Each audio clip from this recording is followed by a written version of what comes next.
another variation of the Zercher squat, which can be really, really useful for ingraining an upright squatting pattern. And this is also going to be really good for individuals who need to just strengthen their upper back. What's up, guys? So this video feels a little bit long overdue, and we're going to do a long form video on the Zercher squat. So the Zercher squat is finally getting a little bit of love now, which I think it well and truly deserves. For a long time, it was kind of like pushed to the side. People would say things like, oh, it's too limited by arm strength, or it's too awkward, it doesn't really have many applications, when the truth is that the Zercher squat is really a fantastic tool for a lot of individuals.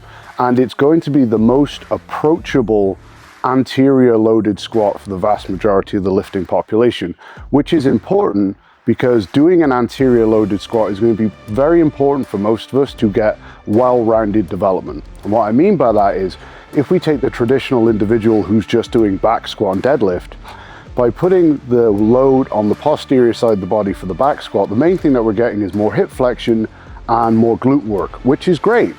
But what we're losing then is some anterior chain and some quad work, which if you're already doing your hinge work, your Romanian deadlifts, your trap bar deadlifts, whatever it might be, it's very easy to become like a little bit posterior chain dominant.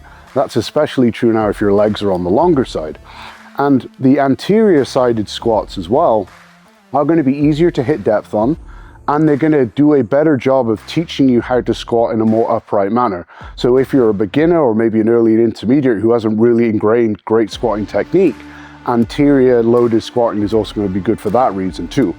Now, the reason that we don't just instantly jump to say like a front squat for this is because so many of us are going to be limited by that front rack position. Many of us don't have the mobility in our shoulders, our elbows, our wrists. And then even if we do, for most of us, that kind of front rack position is going to end up beating us up a little bit, usually taking forever to warm up, and it's just going to limit the amount of volume that we can handle. Whereas just about everyone can put the bar down in the crook of their elbows.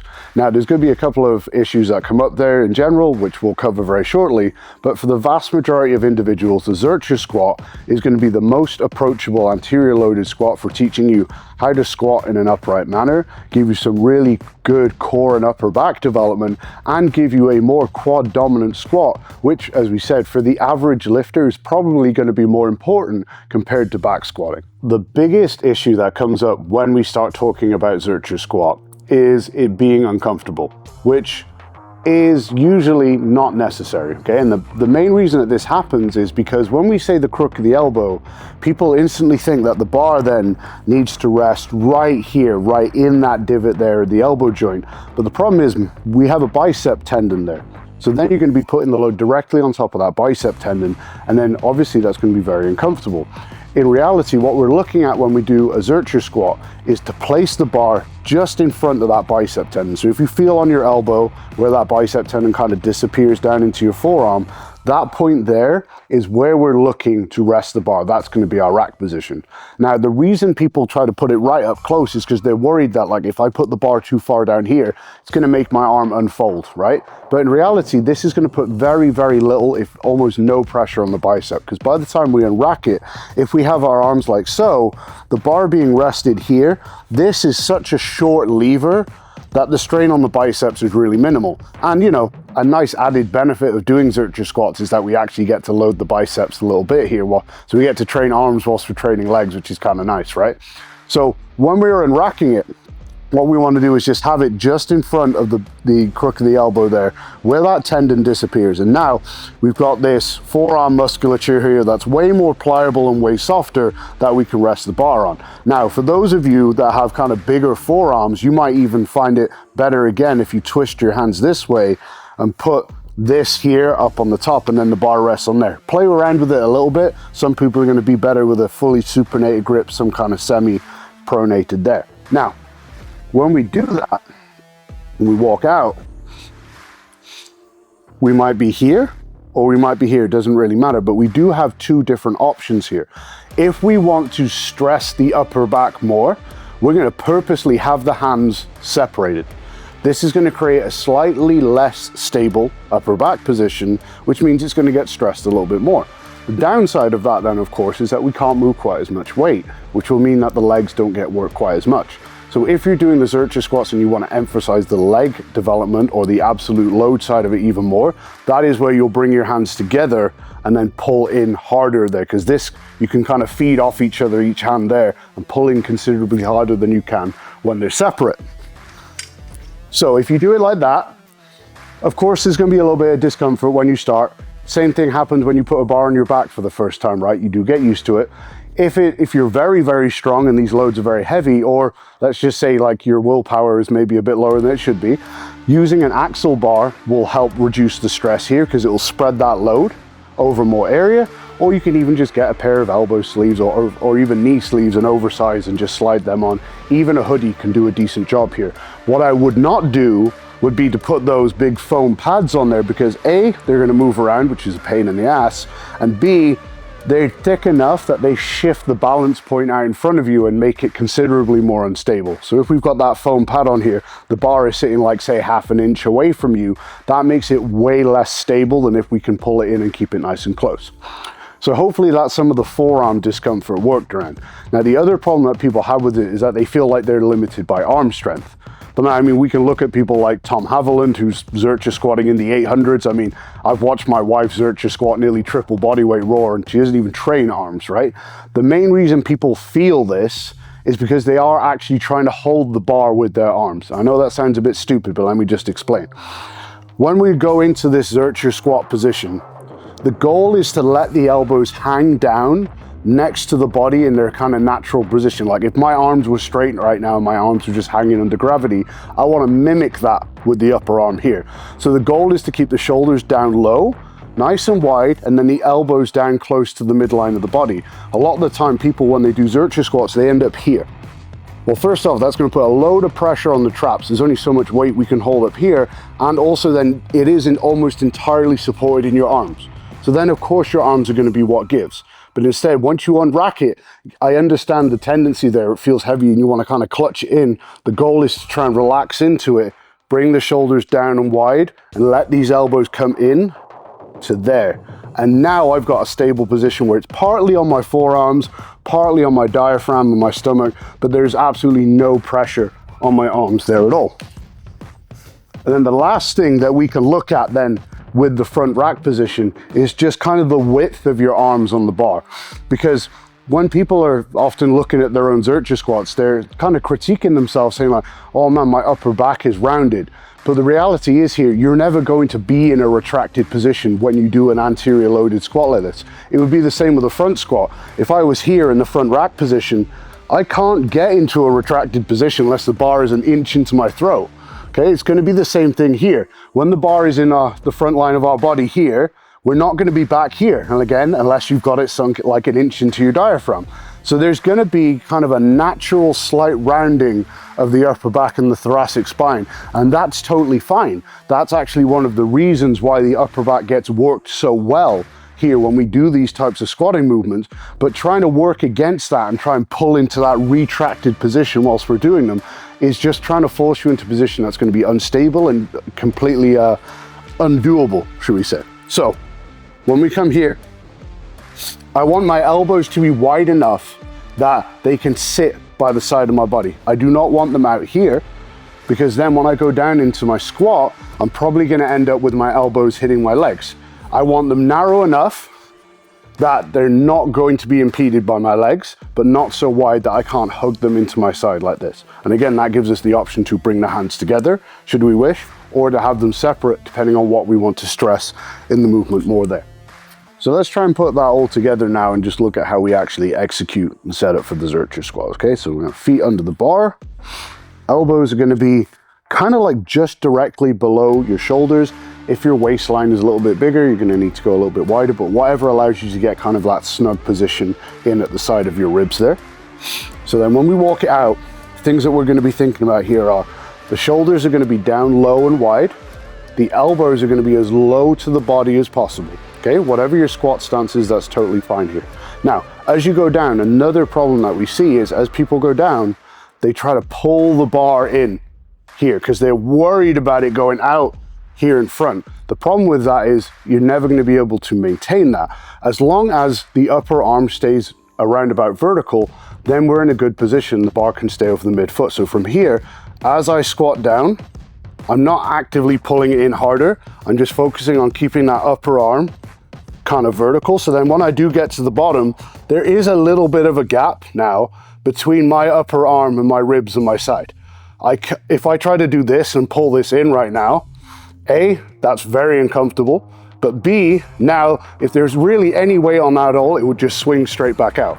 So as I come back up, now the goal is keep that upper arm vertical at all times. So we're there, shoulders are wide and down, tailbone under, again, upper arm vertical, and then the upper arm stays vertical as I go down. And as I do that, that means nothing really has to move other than the lower body. Nothing in the upper body really has to move here at all as I go through that movement. Now, the other common fault we'll see then is as people push up out of the bottom, we'll see this. Because you think, oh, you push up, do whatever you can to get the bar moving, right? We see the equivalent of this on the back squat too. Individuals, as they push up out of the back squat, we see the elbows go up like that and flare back.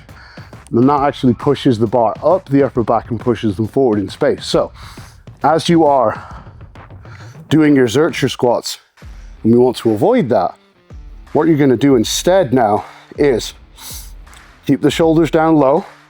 And then as you go to push up out of the squat, actively pull your shoulders down. Or think about keeping your neck as long as possible, whatever makes more sense to you. So we're here, tailbone is down. Now again, what we'll see very often is, now someone gets here, and as they go to push up, they'll this. So as they push through the legs, they come up here, creates a very unstable bar position. So instead, from the bottom position here, pull the shoulders down into your body and keep them down low as you come up. Now, we mentioned before that we're not trying to be in a retracted position when we do these, right? As I'm sure we can probably see from the side angle there, my upper back is going to be slightly rounded forward and my shoulders are probably going to be slightly protracted, if anything.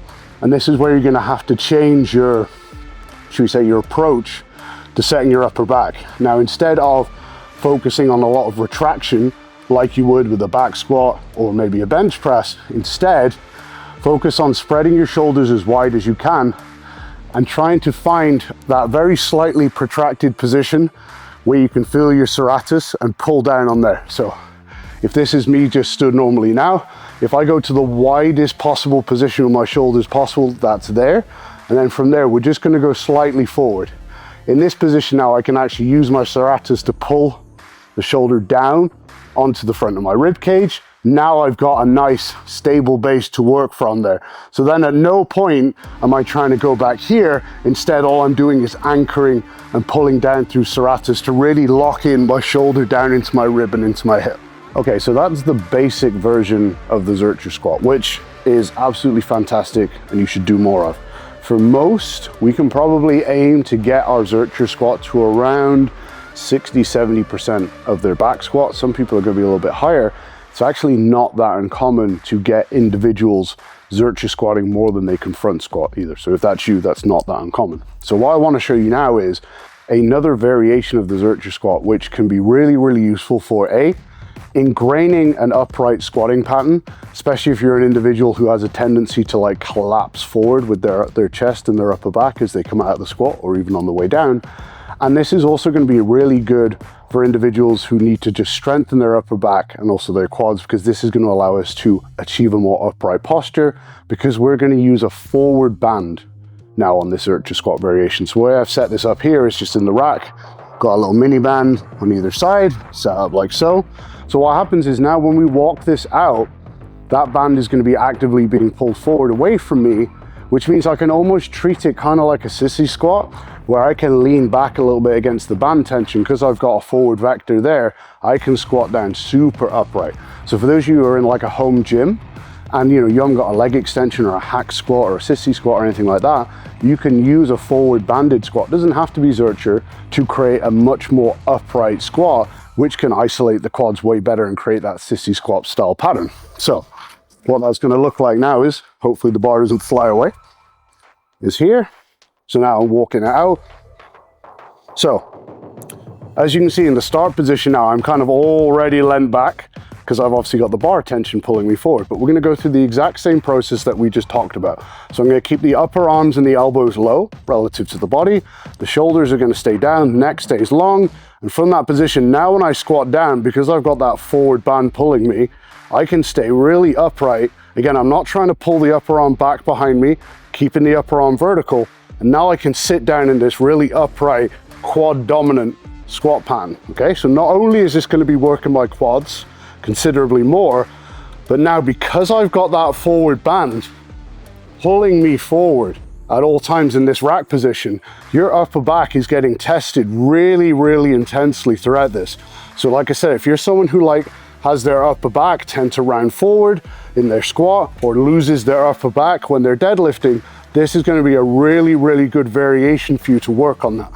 And then similarly, if you've got very long legs, this is a way of altering the squat so you can make it considerably more easy to achieve depth. So to say you've got like a beginner or early intermediate, whatever, doesn't have a great build for squat like me, got legs all the way up here, and they just forever struggle to hit depth. Then even maybe with a Zercher squat, we can put a really small amount of forward band tension on that, create that kind of sissy squat style pattern, and they'll be able to sit straight down into it and get considerably more depth and quad activation than they would normally. What else can we Zercher? Now kind of becomes the question. Can we Zercher everything? And there's quite a few things that we can use the Zercher bar position for. Probably one of the most common ones I prescribe would be a Zercher split squat. And the reasoning for this is when we see individuals doing split squats, it's very common to see them kind of collapse forward as they get to that bottom position. It's like they're trying to force range of motion they don't have, or they're just not being cognizant of their posture and their spinal alignment. And then when they get down to that bottom position, we see this whole collapse of the upper back and the thoracic spine. So then when we put a bar in the Zercher position, that's going to make them pay a lot more attention to what's happening up top. It's going to make them brace harder, contract their upper back harder, so on and so forth. The other advantage of this variation then is going to just very simply be the loading. For some of you then, with a regular split squat using dumbbells, it's going to get really cumbersome. Your grip is going to be tested, even perhaps with straps, especially if you're doing higher reps.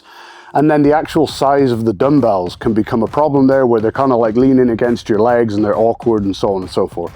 So now if we can introduce a barbell to do this, then we have almost infinite loading potential. But the reason I like the Zercher here, as opposed to putting it up on your back, is we have this bar now sat in a lower center of mass. When we've got that barbell way up on the top of our back relative to our anchor point on the floor, that's really unstable because that load is really, really far away. Whereas when we put now in the crook of our elbows and hold it down here, we've basically half the distance between the bar and our anchor point. So even though it might seem counterintuitive, what tends to happen is when we do them in a Zercher position, we actually end up being considerably more stable, which is going to be the thing that limits the load that most people can do on these split squat variations. So it's not uncommon for people to swap to doing this variation and then to quite quickly be able to move more weight on it for that reason. So once again, let's say now this time I want to do it to maximize the load. So I'm going to put the hands together, elbows kind of snug on the side of my body, shoulders down low. So now when we set up out here, we can do this split squat in whatever kind of style we want. I'm just going to do a regular split squat, but we could do like a front foot elevated, Bulgarian or whatever. But the same cues are going to apply here. The shoulders are going to stay down and wide. Neck is going to stay tall. And now as we go down, we don't try to do anything with the upper arm. We just keep it exactly where it is relative to the body. So the upper arm stays roughly vertical and neck stays long as we go through that range of motion there. So again, this is going to give you way more ability to load compared to holding dumbbells down by your side. So that is one that's definitely worth playing with there. Now the other one that kind of gets used more regularly and has a really good place, especially for those of you that struggle with your hip hinges, right? Hip hinges is probably the movement pattern that kind of gets butchered the most. It's the one that we just probably have the worst connection with, which means then when we go loading things like RDLs and things like that, not only is the load very high, but there tends to be a lack of connection with the ability to brace during those movements. So this is where we can now bring in the Zercher position again, and we can perform a Zercher good morning So what we're gonna get out of this now is A, we're gonna have that load anteriorly, which is different.